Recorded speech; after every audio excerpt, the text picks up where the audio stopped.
बिहार में पहले चरण के चुनाव प्रचार का आज आखिरी दिन। लगभग सभी पॉलिटिकल पार्टीज के दिग्गजों ने जमकर पसीना बहाया, जिसका असर दिखेगा आपसे ठीक 48 घंटे के बाद, लगभग 2 दिनों के बाद। लेकिन आज की चुनावी रैली में किस किस नेता ने अपना दम दिखाया, ये मैं दिखाता हूं आपको। नेता पहुंचे, असदुद्दीन ओवैसी आज चुनावी मैदान में रहे, तेजस्वी यादव चुनावी मैदान में रहे, मीसा भारती चुनावी मैदान में रही। उसके अलावा दिग्गजों की देखिए, असदुद्दीन ओवैसी की रैली की तस्वीरें आप देख रहे हैं। बेतहाशा भीड़ दिखाई पड़ रही है। तेजस्वी यादव विक्ट्री साइन दिखाते हुए, नीचे लोगों का जनसमूह है। मीसा भारती पहुंची स्टार प्रचारक के तौर पर लोगों के बीच में। उसके अलावा मनोज तिवारी पहुंचे, आपको गिरिराज सिंह दिखाई पड़ रहे हैं। रवि किशन गोरखपुर से सांसद, बीजेपी के जान से मारने की धमकी इनको कुछ दिन पहले मिली थी। उसके अलावा दिल्ली की मुख्यमंत्री रेखा गुप्ता प्रत्याशी के साथ में आप देख पा रहे हैं, कार के ऊपर सवार होकर के। और बीजेपी के स्टार प्रचारकों में से एक योगी आदित्यनाथ को आप देख रहे हैं, जो कि आज वहां स्टार कैंपेनर बनकर के पहुंचे हैं। ये वो नेता जिन्होंने आज के पहले चरण के मतदान से पहले बिहार में चुनाव प्रचार किया। आज आखिरी दिन था पहले चरण के चुनावी मतदान का। विरोधियों पर इन नेताओं ने करारा प्रहार किया, लेकिन सबसे ज्यादा जिस नेता ने विपक्ष को टेंशन में डाल दिया वो है उत्तर प्रदेश के मुख्यमंत्री योगी आदित्यनाथ, जो एक बार फिर आरजेडी और कांग्रेस पर जमकर बरसे। सियावर रामचंद्र भगवान की नमः। पार्वती पतिये हर हर। यूपी का बुलडोजर भी तो खड़ा है, चाप डालेगा उसको तो। मोदी नगर का नाम अब यहां पर मोहन नगर करने की दिशा में आगे बढ़ जाइए। ये आपने स्टार कैंपेनर्स की तस्वीरें देखी और योगी आदित्यनाथ, जो कि गेम चेंजर माने जाते हैं चुनाव में, उनकी बातें आपने सुनी, जो कि आज पहले चरण के चुनाव प्रचार के दौरान अग्रेसिव मूड में दिखी। लेकिन एक और नाम है जो आज सुर्खियों में है, बल्कि पिछले 48 घंटे से सुर्खियों में है, केंद्रीय मंत्री ललन सिंह। उनकी टेंशन बढ़ रही है। ललन सिंह मोकामा में सक्रिय हैं अनंत सिंह के जेल में जाने के बाद, और जेल में जाने के बाद वो चुनाव प्रचार की कमान संभाल चुके हैं। लेकिन एक वीडियो है जिसमें ललन सिंह फंसते नजर आ रहे हैं आरोपों के घेरे में, और वो घेरा इतना वृहद हुआ कि उसी वीडियो को लेकर के इलेक्शन कमीशन ने ललन सिंह को नोटिस जारी किया, ललन सिंह से जवाब मांगा। उनका घर से निकले मत ही होना, उनका घर में बात कर दी। आप बहुत अगर हाथ जोड़ तब कहियो कि तू चला हमनी के साथ अपन वोट गिरावा। केंद्रीय मंत्री ललन सिंह के इस वीडियो ने बिहार के चुनावी रण में गर्मी बढ़ा दी। ये वीडियो आरजेडी ने जारी किया और दावा ये कि इस वीडियो में ललन सिंह गरीबों को वोट ना डालने देने और गरीबों को घर में बंद करने को कह रहे हैं।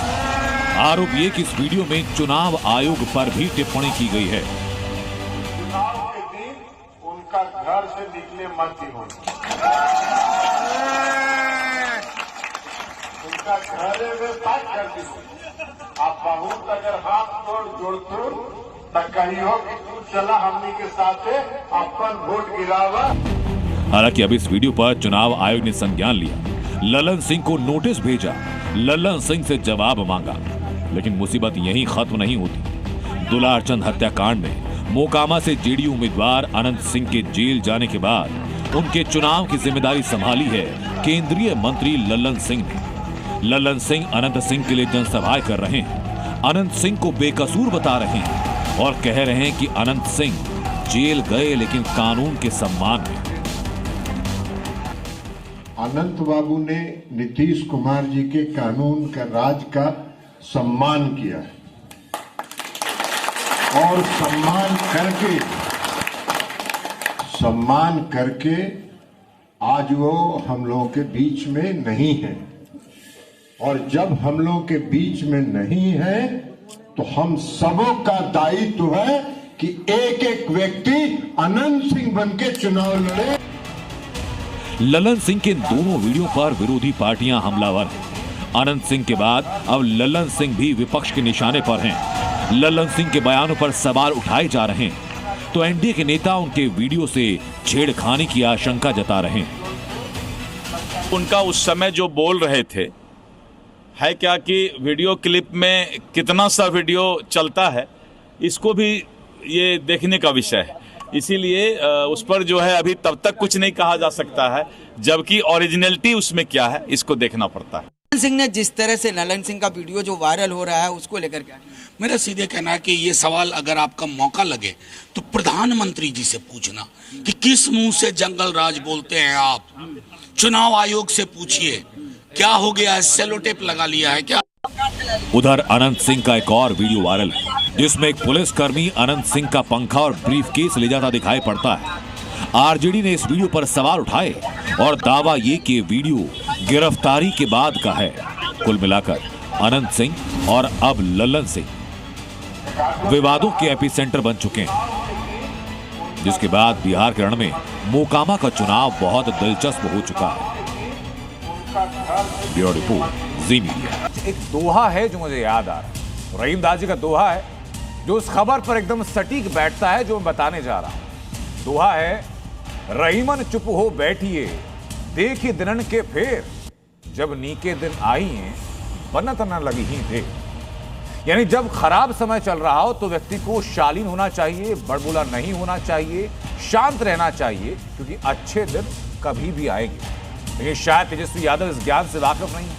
पहले चरण के चुनाव प्रचार का आखिरी दिन और शायद उत्साह या अति उत्साह में तेजस्वी ने दावा किया कि वो सरकार में भी आ रहे हैं और 14 जनवरी यानी चुनाव नतीजों के लगभग 2 महीनों के बाद महिलाओं के खाते में एक मुश्त 30,000 रुपए भी डाल रहे हैं। पूरे 1 साल का 30,000 रुपया माता और बहनों के खाते में हम लोग डालने का काम करेंगे। मुंगेरी लाल का हसीन सपना ही रहेगा। बिहार में पहले चरण के लिए चुनावी शोर थम गया है। चुनाव प्रचार के आखिरी दिन जमकर दावे और वायदे हुए। बिहार के मतदाताओं के सामने वायदों का पिटारा महागठबंधन के मुख्यमंत्री पद के उम्मीदवार तेजस्वी यादव ने भी खोल दिया। तेजस्वी ने बिहार में महागठबंधन की सरकार बनने का न सिर्फ दावा किया बल्कि 14 जनवरी को मां बहन योजना के तहत महिलाओं के खाते में पूरे साल का एक मुश्त 30,000 रुपए भेजने की गारंटी भी दे डाली। तेजस्वी बिहार में परिवर्तन का दावा कर रहे हैं तो वहीं बीजेपी तेजस्वी के वायदों को जुमले बताकर भारी बहुमत से एनडीए की सरकार बनने की गारंटी भी दे रही है।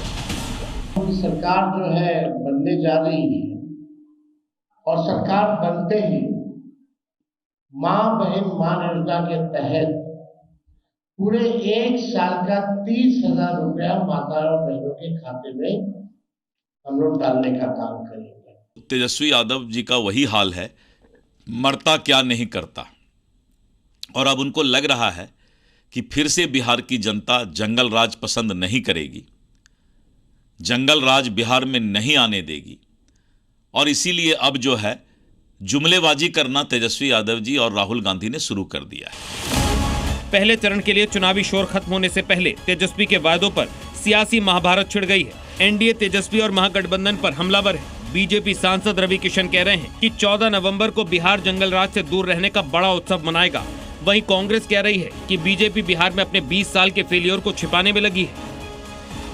आप लोग बाद में कहेंगे कुल बिहार दे दे हम जीतला के बाद, तो ये सब नहीं होता है। जब जनता उनको पता चल गया महागठबंधन को कि बहुत बुरी हार होने जा रही है, बहुत सारी आरजेडी की भी सीट इस वक्त एनडीए सरकार जीतने जा रही है, माहौल लहर बहुत बड़ी है, मां जानकी की कृपा है। भारतीय जनता पार्टी अब भी सांप्रदायिक राजनीति और अपने 20 वर्षों के फेलियर को छिपाते हुए पूरी राजनीतिक चुनाव में अपनी सहभागिता निभा रही है। बिहार में पहले चरण के मतदान में करीब 36 घंटे का वक्त बचा है। पहले चरण में 121 विधानसभा सीटों पर वोटिंग होनी है। एनडीए हो या महागठबंधन, सभी वोटर्स को रिझाने के लिए अपने अपने तरीके से तीर छोड़ रहे हैं।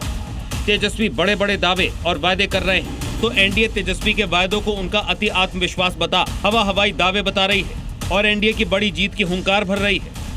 ब्यूरो रिपोर्ट, जी मीडिया। और चूंकि आज पहले चरण के चुनाव प्रचार का आखिरी दिन था, तो आज आपको बिहार चुनाव प्रचार में उतरे बयानवीरों से मिलवाने जा रहा हूं। तो बयानवीर जिनके शब्द बाण विरोधियों को नश्तर की तरह चुभ रहे हैं। इन बयानवीरों में तेज प्रताप यादव, इन बयानवीरों में तेजस्वी यादव, पप्पू यादव हैं, असदुद्दीन ओवैसी हैं।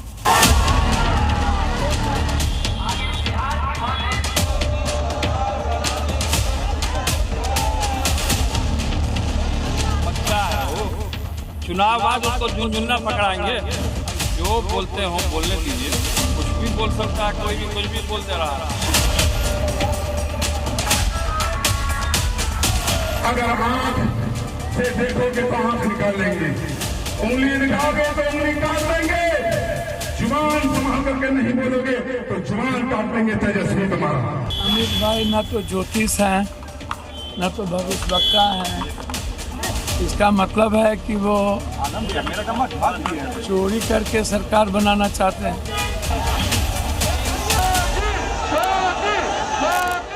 और अब बात होगी योगी फोर्स के एक्शन की। उत्तर प्रदेश की सत्ता संभालते ही योगी आदित्यनाथ ने संदेश साफ दिया था कि बदमाशी छोड़ दें या तो या उत्तर प्रदेश के सरहदों से बाहर चले जाएं, नहीं तो उनकी फोर्स उनका पूरा इलाज करेगी। जिसका ट्रेलर एक बार फिर सामने आया गोरखपुर में सांसद रवि किशन को जान से मारने की धमकी देने वाला और मुजफ्फरनगर में ट्रैफिक पुलिसकर्मी से मारपीट करने वाले आरोपियों को गिरफ्तार ही नहीं किया गया, बल्कि ऐसा इलाज किया कि अब अपने गुनाहों के लिए सिर्फ तौबा वो कर रहे हैं। यूपी की ये 2 तस्वीरें बताने के लिए काफी है कि योगी राज में क्राइम और क्रिमिनल की कोई जगह नहीं। पहली तस्वीर गोरखपुर की है, जहां सांसद रवि किशन को धमकी देने वाले अजय कुमार यादव को पुलिस ने गिरफ्तार कर लिया। वहीं दूसरी तस्वीर मुजफ्फरनगर की है, जहां ट्रैफिक पुलिस कर्मी से मारपीट करने वाले आरोपियों का योगी फोर्स ने ऐसा इलाज किया कि अब वो अपने पैरों पर चलने के काबिल तक नहीं रहे। गोरखपुर के सांसद रवि किशन को धमकी देने वाले अजय यादव को योगी फोर्स ने 4 दिन के भीतर गिरफ्तार कर लिया। अजय यादव ने 30 अक्टूबर को रवि किशन के निजी सचिव शिवम द्विवेदी को मोबाइल फोन पर कॉल कर रवि किशन को जान से मारने की धमकी दी थी, जिसका ऑडियो क्लिप भी वायरल हुआ था। कौन बोल रहे हैं? तुम्हारा बाप बोल रहा हूँ। नहीं, वहीं आके मारूंगा मैं।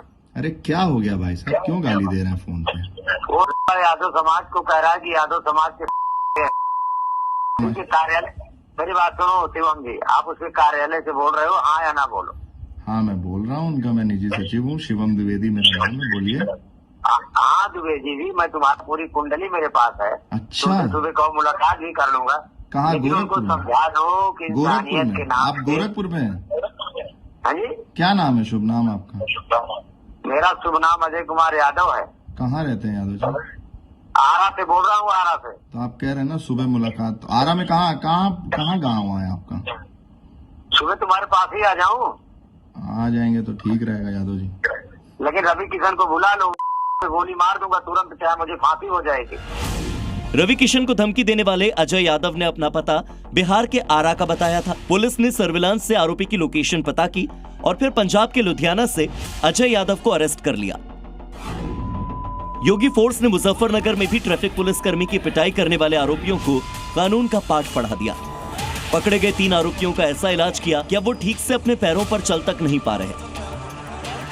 2 दिन पहले इस ट्रैफिक पुलिस कर्मी ने रॉन्ग साइड से आ रही कार को रोका था, जिसके बाद कार सवार बदमाशों ने पुलिस वालों से बदसलूकी की और फिर मारपीट कर उनकी वर्दी फाड़ दी। इस मामले में यूपी पुलिस ने फौरन एक्शन लिया और केस दर्ज किया। 2 दिन के अंदर दबंगों को दबोच लिया गया। दोनों को जो है विधिक कार्रवाई करते हुए, कठोरतम कार्रवाई करते हुए जेल भेजने की कार्रवाई सुनिश्चित की जा रही है। इसमें एक मुलजिम अभी और बाकी है, उसको जल्दी ही गिरफ्तार कर लिया जाएगा। बाकी 3 लोगों को गिरफ्तार करके जेल भेजने की कार्रवाई सुनिश्चित की जा रही है। ये तस्वीरें तो महज बानगी है। यूपी में अपराध और अपराधियों के खिलाफ जीरो टॉलरेंस की नीति लगातार जारी है। इसकी अगली किस्त फिरोजाबाद, उन्नाव, कौशाम्बी और हरदोई में दिखी। फिरोजाबाद पुलिस ने बाइक चोर गैंग का एनकाउंटर करते हुए उसके सरगना समेत 3 बदमाशों को गिरफ्तार किया, तो वहीं उन्नाव में पुलिस पर गोली चलाने वाले अपराधियों को भी पुलिस ने सबक सिखाया, जबकि कौशाम्बी और हरदोई में भी ऑपरेशन लंगड़ा की सफलता दिखी। साफ है कि योगी फोर्स का ये एक्शन तब तक नहीं रुकने वाला जब तक यूपी में एक अपराधी का खात्मा नहीं हो जाता। ये नया भारत है और नए भारत का नया उत्तर प्रदेश भी, जिसमें माफिया और अपराधी के लिए कोई जगह नहीं। ब्यूरो रिपोर्ट, जी मीडिया। दावा किया जाता है कि 2017 के बाद उत्तर प्रदेश में अपराधियों के लिए कोई जगह नहीं। जो जुर्म करता है, जो अपराध करता है, वो सलाखों के पीछे पहुंचता है, फिर चाहे बड़ा अधिकारी ही क्यों ना हो। ऐसी एक नजीर पेश की गई कानपुर से। कानपुर में तैनात रहे पूर्व डीएसपी ऋषिकांत शुक्ला को आय से अधिक संपत्ति के मामले में निलंबित किया गया। ये उसी निलंबन का पेपर आप मेरे साथ में देख रहे हैं। ऋषिकांत शुक्ला के पास से 100 करोड़ रुपए से ज्यादा की संपत्ति मिली है। सोचिए, एक डीएसपी के पास से 100 करोड़ रुपए से ज्यादा की संपत्ति, और इसी के बाद अब मामले की जांच शुरू कर दी है विजिलेंस विभाग की टीम ने।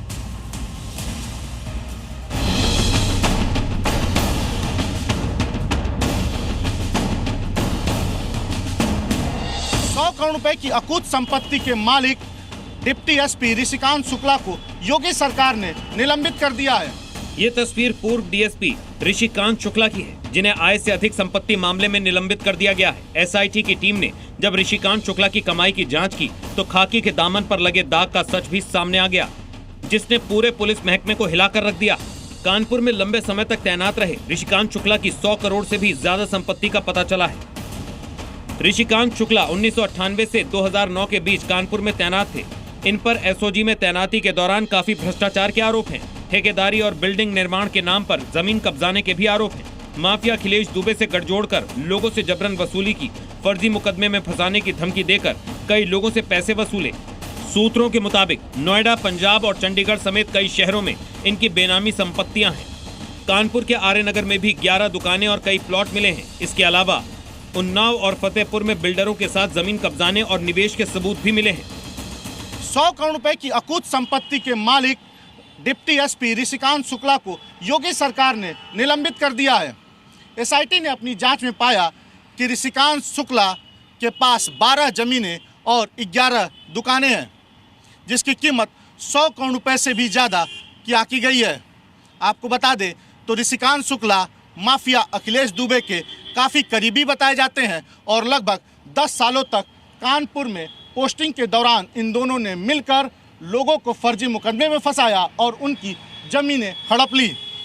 तत्कालीन पुलिस कमिश्नर अखिल कुमार ने जब अखिलेश दुबे के ऊपर शिकंजा कसा तो ऋषिकांत शुक्ला का भी नाम उसमें सामने आया, जिसके बाद एसआईटी का गठन हुआ और एसआईटी ने ऋषिकांत शुक्ला की जब जांच की तो आय से अधिक संपत्ति का खुलासा हुआ।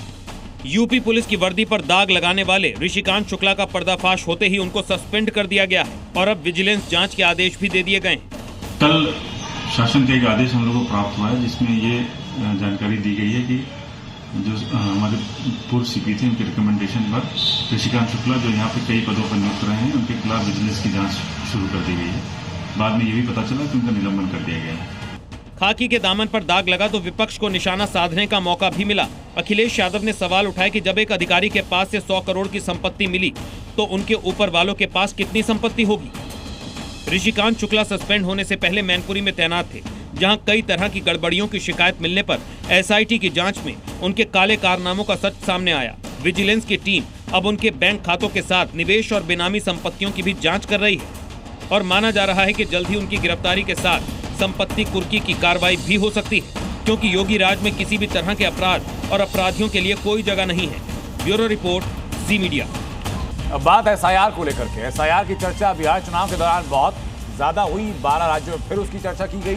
वापस आपके सामने एसआईआर की बातें आ चुकी, लेकिन 12 राज्यों और केंद्र शासित प्रदेश में एसआईआर लागू करने का केंद्र सरकार ने फैसला किया, उसकी आज शुरुआत हो चुकी है। ये राज्य कौन कौन से हैं, सबसे पहले आपके सामने वो दोहरा देता हूं ताकि आपको याद रहे। राज्य है, ये भारत के नक्शे में राज्य पहचानिए, पश्चिम बंगाल है, उत्तर प्रदेश है, मध्य प्रदेश, छत्तीसगढ़, उसके अलावा राजस्थान, गुजरात, पुडुचेरी, अंडमान निकोबार, लक्षद्वीप, गोवा, केरल और तमिलनाडु। ये वो राज्य हैं जहां पर एसआईआर होनी है। इनमें से तमिलनाडु, केरल और पश्चिम बंगाल और पुडुचेरी, इनमें 2026 में होने हैं विधानसभा चुनाव। और संभवतः यही वजह है कि चुनावी राज्यों में जो सरकारें अभी हैं वो टेंशन में है।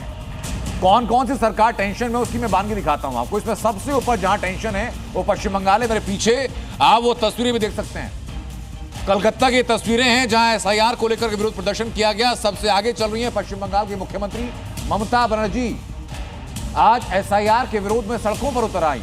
क्या हुआ कलकत्ता में आज, रिपोर्ट दिखाता हूं। शुरू से ही एसआईआर के खिलाफ सुर निकाल रही पश्चिम बंगाल की मुख्यमंत्री ममता बनर्जी ने अब एसआईआर के खिलाफ बिगुल फूंक दिया है। ममता बनर्जी कोलकाता की सड़कों पर उतरी और एसआईआर के खिलाफ टीएमसी की एक रैली की अगुवाई की। एसआईआर को लेकर ममता बनर्जी ने केंद्र सरकार और चुनाव आयोग को जमकर निशाने पर लिया। ममता बनर्जी ने एसआईआर अभियान को केंद्र और चुनाव आयोग की मिलीभगत बताते हुए धोखा देने वाला बताया। ममता बनर्जी ने आरोप लगाया कि बीजेपी वोट के दम पर नहीं बल्कि नोट के दम पर चुनाव जीतना चाहती है। वहीं बीजेपी ने ममता बनर्जी पर पलटवार किया है। पश्चिम बंगाल में विपक्ष के नेता शुभेंदु अधिकारी कह रहे हैं कि एसआईआर से ममता डर गई हैं। যাকে যা ইচ্ছে বলে যায় এজেন্সি দিয়ে, আর এরা ঘোরে আবার 80টা গাড়ি নিয়ে। The TMC, the Mamata Banerjee is trying to protect the Muslims, Bangladeshi Muslims. दरअसल पश्चिम बंगाल में अगले साल चुनाव होना है और राज्य में अब एसआईआर पर भी काम शुरू हो गया है। पश्चिम बंगाल में एसआईआर आते ही प्रदेश में भगदड़ भी मच गई है और वोट बैंक की टेंशन भी शुरू हो गई है। टीएमसी एसआईआर का कड़ा विरोध कर रही है और ममता बनर्जी की कोलकाता रैली को उनका बड़ा राजनीतिक कदम माना जा रहा है। ब्यूरो रिपोर्ट, जी मीडिया। और अब खबर मध्य प्रदेश से है। मध्य प्रदेश जहां कट्टरपंथियों के निशाने पर एक मंदिर आ चुका। पिछले कुछ महीनों में एक के बाद एक मध्य प्रदेश के अलग अलग शहरों के मंदिरों में तोड़फोड़ की घटनाएं सामने आई, जिनकी तस्वीरें आपको दिखाई। तोड़फोड़ की घटनाओं में सिर्फ मंदिर के स्ट्रक्चर को नहीं बल्कि देवी देवताओं की मूर्तियों तक को खंडित किया गया। और इस बार मध्य प्रदेश के सागर में शिव मंदिर में कुछ कट्टरपंथी घुसे, पत्थरों से शिवलिंग को तोड़ने की कोशिश की और इसी के बाद हंगामा खड़ा। मध्य प्रदेश में एक बार फिर मंदिर में तोड़फोड़ की घटना सामने आई। इसके बाद भारी बवाल मच गया। कट्टरपंथियों ने शिव मंदिर को निशाना बनाया और मंदिर में मूर्तियों को खंडित कर दिया। इस तस्वीर को देखिए। मंदिर के ठीक बाहर हाथ में बड़ा पत्थर लिए खड़े इस शख्स का नाम वाशिद है। इस मुस्लिम लड़के पर आरोप है कि इसने मंदिर के अंदर शिवलिंग को तोड़ने के लिए इसी पत्थर से कई बार प्रहार किया और शिवलिंग का एक हिस्सा खंडित कर दिया। मामले की जानकारी होने पर आरोपी वाशिद को पुलिस ने गिरफ्तार कर लिया, लेकिन इस घटना से लोगों का गुस्सा भड़का हुआ है। हालात को काबू में करने के लिए यहाँ भारी तादाद में पुलिस बल तैनात है। एक शाम के समय एक घटनाक्रम प्रकाश में आया था जिसमें एक व्यक्ति के द्वारा एक मंदिर में घुस करके तोड़ फोड़ की गई थी। तो तत्काल पुलिस ने उसमें कार्रवाई करते हुए उस आरोपी को अभिरक्षा में लिया है और उसमें कुछ लोग इकट्ठा भी हुए थे तो उनको समझाइश दी गई है और वर्तमान में पुलिस ने त्वरित एक्शन लिया है जिससे मौके पर पूरी तरह से शांति है, किसी तरह का कोई तनाव की स्थिति नहीं है। जी, सदर क्षेत्र में एक मंदिर में एक व्यक्ति द्वारा तोड़फोड़ किए जाने की शिकायत प्राप्त हुई थी, जिसमें तुरंत ही पुलिस और प्रशासनिक अधिकारियों ने पहुंचकर स्थिति पर नियंत्रण किया। आरोपी को गिरफ्तार कर लिया गया है और स्थिति अब नियंत्रण में है। एमपी के मंदिरों को निशाना बनाने की पहली घटना नहीं है। पिछले कुछ महीनों की बात की जाए तो 26 अक्टूबर को भिंड में प्राचीन दधीश्वर शिव मंदिर में तोड़फोड़ कर नंदी की प्रतिमा उखाड़ी गई थी। 18 अगस्त को एमपी के मैहर जिले में प्राचीन शिव मंदिर में तोड़फोड़ की घटना हुई। 28 सितंबर को एमपी के सीहोर में मंदिर में मछलियों को फेंका गया। 15 जून को रतलाम के मंदिर परिसर में साजिशन गोवंश फेंका गया और 4 जून को सागर में 200 साल पुराने मंदिर में तोड़फोड़ की गई थी। जबकि 3 जनवरी को सागर में एक प्राचीन मंदिर में लोगों ने घुसकर तोड़फोड़ की। एमपी में लगातार सामने आ रही इन घटनाओं से जहां हिंदू संगठनों में गहरी नाराजगी है तो वहीं सवाल उठ रहे हैं, क्या मोहन राज में मुगलों की एंट्री हो गई है? एमपी में लगातार मंदिरों को निशाना क्यों बनाया जा रहा है? क्या एमपी में कट्टरपंथी हावी होते जा रहे हैं? और सबसे बड़ा सवाल ये है कि आखिर इन घटनाओं पर लगाम क्यों नहीं लग पा रही?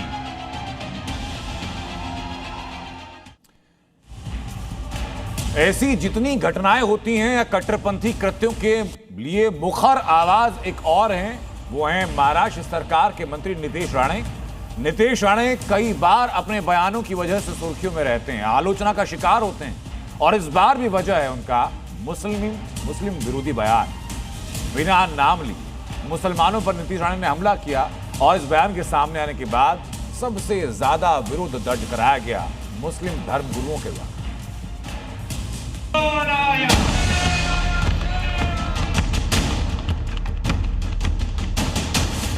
जे काही जिहादी मानसिकतेचे काही हिरवे साप जे इथे काही गोळा झालेला आहे ते विसरून गेले आहेत तर हे आमचं हिंदू राष्ट्र आहे।